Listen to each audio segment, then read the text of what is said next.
Sore bro. Sore Bang. Ya, lelah Bang. Oke, baik. Hari ini selesai pemeriksaan terdakwa. Tadi sempat diskor 3 kali. Jadi dari keterangan terdakwa malah kita dapatkan fakta-fakta baru.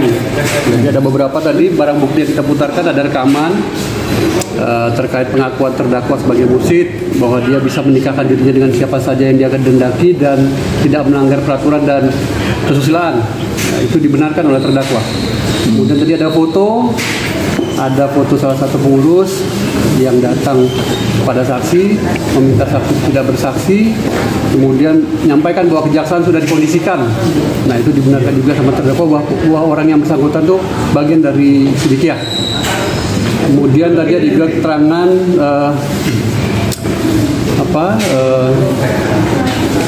ya beberapa lah, banyak keterangan tadi yang dibenarkan oleh terdakwa. Gitu. Orang yang datang ke saksi ini siapa aja? Saya tidak bisa. Selain dari pengurus Sidikiyah itu sendiri, apa dari penasihat hukum ada juga? Ya tidak, maksudnya ya ada orang dari utusan dari Sidikiyah mendatangi saksi untuk tidak hadir di persidangan, kemudian menyampaikan bahwa kejaksaan sudah dikondisikan. Jadi tidak sampaikan di persidangan, ya pihak terdakwa bantu bagian dari opsi. Bukan terdakwa yang mengutus ya. Gitu. Terus juga terdakwa mengakui sudah berpacaran dengan salah satu santri, kemudian ada perdamaian, pencabutan laporan. Kami tanyakan kenapa pencabutan laporan, terdakwa tidak bisa menjelaskan masalahnya masalah apa. Artinya yang pencabutan laporan itu tidak sampai ke sini? Bukan, pencabutan laporan dalam perkara yang lain. Dan perkara yang lain? Dan atas nama salah satu santri. Tapi terdakwa menyampaikan bahwa dia cuma pacaran kenapa mesti dicabut, laporan apa, laporan pengaduan. Kalau memang terdakwa tidak bersalah, kenapa ada pencabutan laporan dan perdamaian? Pertanyaan dia, terdakwa tidak bisa menjawab dan dia menandatangani itu saja.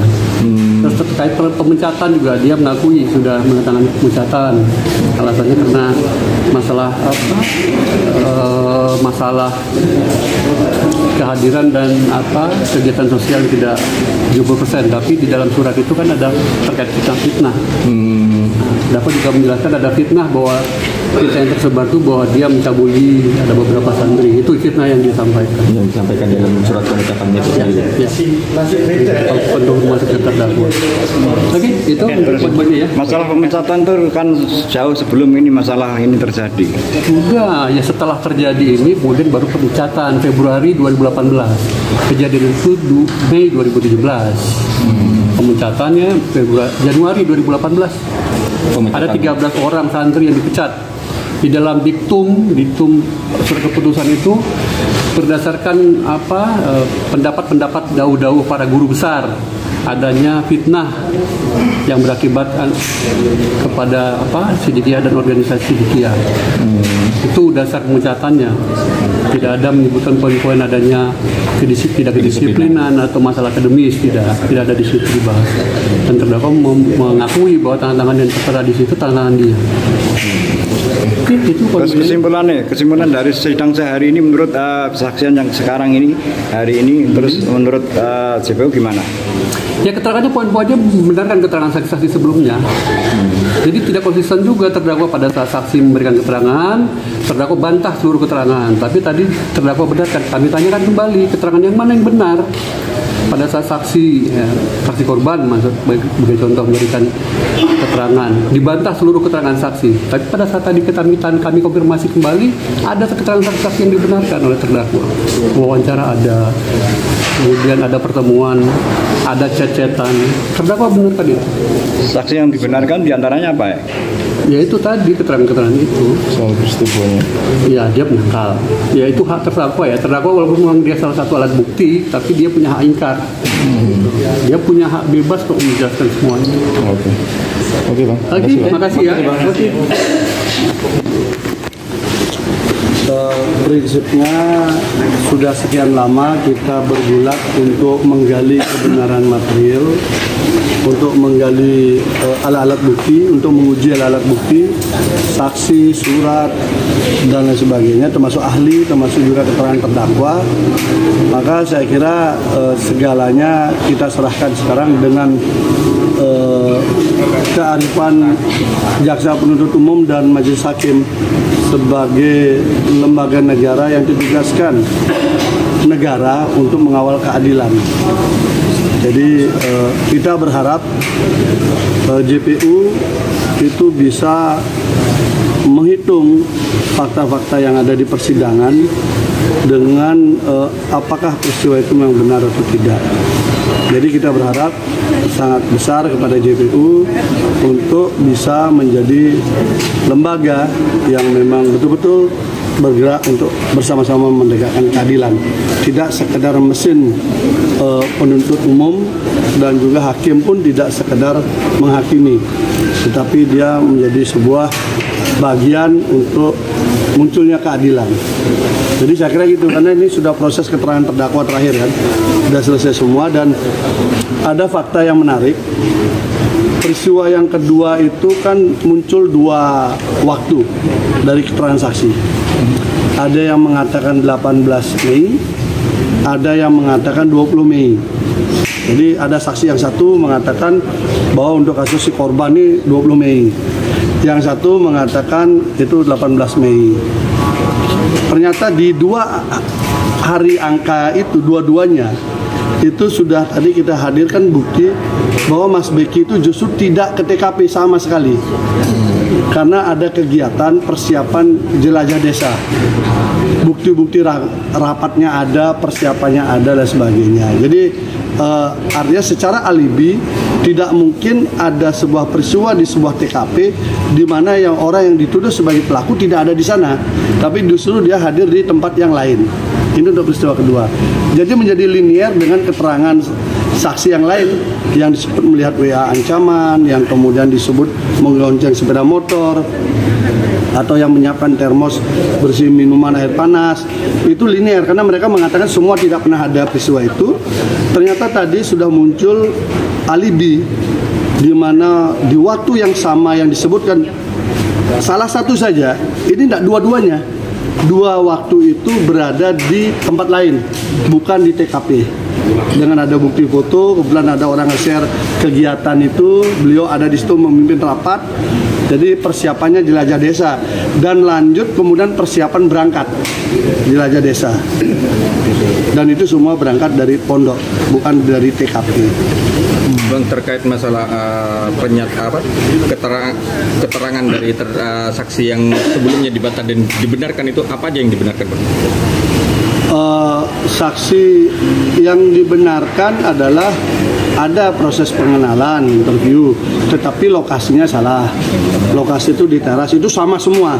Tidak ada spesial hanya korban dibuatkan tempat tersendiri, itu nggak ada. Sama semua dan itu linear dengan saksi-saksi yang lain yang mengatakan ada di situ. Kemudian proses bahwa ada pernah didatangi orang rame-rame itu memang betul, tapi konteksnya adalah konteks organisasi di mana ada gerakan yang ingin menumbangkan beliau untuk berhenti menjadi ketua umum OPSID, Organisasi Pemuda Sidikiyah. Dan beliau sebenarnya menyampaikan tidak masalah saya kalau diganti, yang penting itu atas perintah Pak Kiai, karena yang menunjuk beliau adalah Pak Kiai gitu loh. Jadi posisinya di sana dan beliau menyampaikan bahwa nama-nama beliau memang ditempatkan di berbagai lembaga maupun di berbagai usaha, tapi beliau tidaklah fokus di usaha itu ataupun di lembaga itu, termasuk di IMQ maupun MQ gitu. Karena beliau juga mengatakan linear dengan saksi sebelumnya, beliau memang pernah disuruh, dimintai untuk mengajar itu mengisi ruang kosong tahun 2012. tahun 2013 sampai sekarang itu tidak pernah mengajar, jadi tidak pernah menjadi guru. Dan itu linear juga, walaupun saksi korban mengaku bahwa dia gurunya, tetapi di sidang juga mengaku tidak pernah diajar oleh korban. Hanya tidak ada relasi hubungan guru dengan murid juga di sana gitu. Bang, tadi JPU juga menyatakan kalau Mas Beki ini sendiri pernah berpacaran, diakui berpacaran dengan salah satu saksi, dan juga ada laporan yang pernah dicabut. Dicabut itu seperti apa, Bang? Bukan, jadi mengakui pacaran betul. Kemudian bahwa pernah ada kasus, iya. Kasus itu kemudian selesai dengan kesepakatan, itu tidak betul.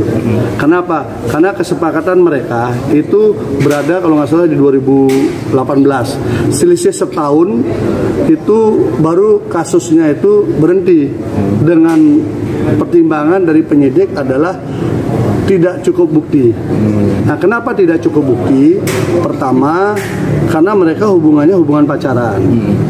Kedua, 2018 ya, artinya dari laporan ya, dia pacaran. Tetapi juga pacaran pun tidak sampai berhubungan sangat jauh. Tetapi sangat kuat potensinya yang bersangkutan adalah orang yang kecewa karena tidak berlanjut proses setelah pacarannya gitu loh. Jadi itu posisi yang ada dari peristiwa itu.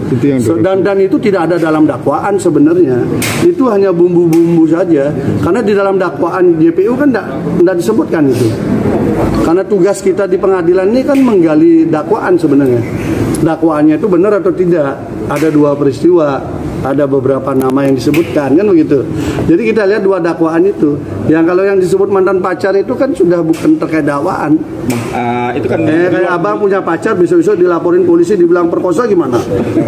Bang, sudah pacaran. Bang itu kan tadi di luar dakwaan. Apa nggak ada keberatan dari JPU untuk menanyakan keberatan dari kuasa hukum terhadap JPU? Aturan main yang dibangun oleh hakim itu masing-masing pihak diberikan waktu sebebas-bebasnya bertanya apa saja, tidak boleh disela. Sehingga kami berikan saja, toh juga nggak ada maknanya. Kenapa nggak ada maknanya? Karena nggak ada dalam dakwaan. Toh juga kemudian laporan itu sudah SP3. Kalau kasus sudah di SP3 dan bukan delik aduan, ini ya, nggak ada istilah perdamaian itu menyebabkan kasus itu berhenti. Karena itu bukan delik aduan, itu delik umum. Delik yang harus diukur dengan alat bukti, terbukti atau tidak. Sehingga ketika itu dianggap tidak cukup bukti oleh penyidik, maka kasusnya dihentikan setahun kemudian. Jadi yang menghentikan itu bukannya terdakwa, bukan juga pelapor. Jadi yang menghentikan itu adalah penyidik. Sehingga tidak ada korelasinya. Justru yang muncul adalah beliau menjelaskan tentang perbedaan. Ini kan sering cara pandangnya berbeda. Baik JPU maupun hakim dan kita pun menganggap sistem pendidikan di Ponpes itu sama persis dengan apa yang ada di formil yang lain. TK, SD, SMP, SMA, kemudian kuliah gitu kan. Pemahaman kuliah di sini ternyata bukan kuliah kayak di perguruan tinggi itu, tidak. Itu puncak pelajaran thoriqohnya yang langsung diajarkan oleh Pak Kiai. Sehingga dosennya, gurunya yang mengajarnya itulah Pak Kiai, dibantu oleh beberapa guru yang lain gitu loh. Jadi tidak ada jadi sarjana apa sebenarnya tidak ada di situ. Bang, penegasan lagi. Ya. Itu di SP3 atau dicabut? SP3. SP3 ya. SP3 bukan dicabut. 2017 itu. Yang dilaporkan pelapornya tuh yang mantan pacar. Ini kan proses ini apa namanya? Pelapornya itu dia melaporkan, kemudian setelah mereka baik kembali, itu polisi tidak menghentikan, tetap melanjutkan sekitar setahun kemudian baru kasusnya dihentikan karena tidak cukup bukti. Menurut jenengan dalam persidangan ini, dalam dakwaan apa yang meringankan untuk pihak klien jenengan? dakwaan itu kan isinya ada identitas, ada kronologis perbuatan pidananya apa gitu ya. Di sana disiapkan ada dua peristiwa, karena itu ditambah pasal 65 perbarengan konkursus itu. Nah sekarang dari dua peristiwa itu, dua-duanya tidak mampu dihadirkan secara kualitatif bahwa itu peristiwa benar adanya sampai terakhir. Dari mana? Dari saksi, dari bukti, tidak ada. Misalnya disebutkan pasal 285 pemerkosaan itu misalnya. Kita tadi hadirkan chatnya tuh, kita konfirmasi betul. Masa ada orang habis diperkosa besoknya ngechat sayang? Di mana ada rumusnya itu? Kan ada. Nah, justru yang ada jawaban-jawaban terdakwa di sana istilah jengkel gitu loh. Dan kita konfirmasi kenapa Anda menjawab dengan rada jengkel gitu loh. Jadi di situ aja kelihatan bahwa motifnya beda. Kalau itu kejadian 2017 jadi perkosa, mestinya langsung lapor. Jangan sampai 2019 baru lapor, baru nggak jadi dikawinin, kan gitu. Itu yang problemnya. Masa baru nggak jadi kawin lapor. Itu mantan pacar nggak jadi dikawinin lapor. Bahaya kita jadi laki-laki nanti kan. Jadi korban berarti laki-laki. Iya, laki-laki jadi korban. Kita mikir kalau mau pacaran lama-lama kan. Bisa dikatakan ya dakwaan Ciko lemah ya atas perkara ini. Bukan hanya lemah, tapi memang dua peristiwanya nggak ada. Bagaimana orang dihukum atas sebuah peristiwa yang dia tidak ikut di dalamnya. Yang terakhir kan tadi saya cerita alibinya. Yang kedua itu udah terang jelas tidak ada peristiwa itu. Karena pelakunya itu tidak ada di situ. Misalnya kayak gini, sampean dibilang perkosa di Malang. Pada saat hari yang sama sampean bisa buktikan sampean itu ada di Banyuwangi. Bagaimana sampean bisa memperkosa orang di Malang sementara fisik Anda itu ada di Banyuwangi? Kan tidak mungkin. Dan itu ada fotonya, ada foto dia memimpin rapat, tanggalnya juga ada. Nah itu. Nah kalau kemudian itu harus dihukum, berarti kan ini bukan pengadilan toh. Ini namanya penghakiman di sini. Satu lagi Bang, terkait satu aja ya. Satu lagi, nama korban yang tidak pernah dihadirkan JPU di persidangan menurut kacamata. Tadi muncul lagi, ya ini yang lucu. Tadi muncul hakimnya antusias mengejar nama itu. JPU juga antusias mengejar nama itu. Tapi kami minta untuk hadirkan kok nggak mau ya. Heran juga kita. Jadi tadi di nama itu disebutkan bahwa JPU berkali-kali lagi menyebutkan itu. Aneh aja kita, kenapa nggak mau dihadirkan? Hakimnya juga satu hakim anggota antusias menjawab soal itu. Ya istilahnya untuk membuka kotak Pandora ini. Antusias mengejar itu, tapi nggak dihadirkan juga di sini. Aneh kan? Harusnya dihadirkan kan enak, tidak penasaran lagi kan? Dan kami udah siapkan alat bukti untuk melakukan membuka kotak Pandora itu. Sayangnya nggak kepake kuncinya kan, kotaknya nggak datang. Gitu bos. Thank you Bang. Makasih Bang. Thank you. Kasih ya. Inisial apa sih? Inisial. Apa sih?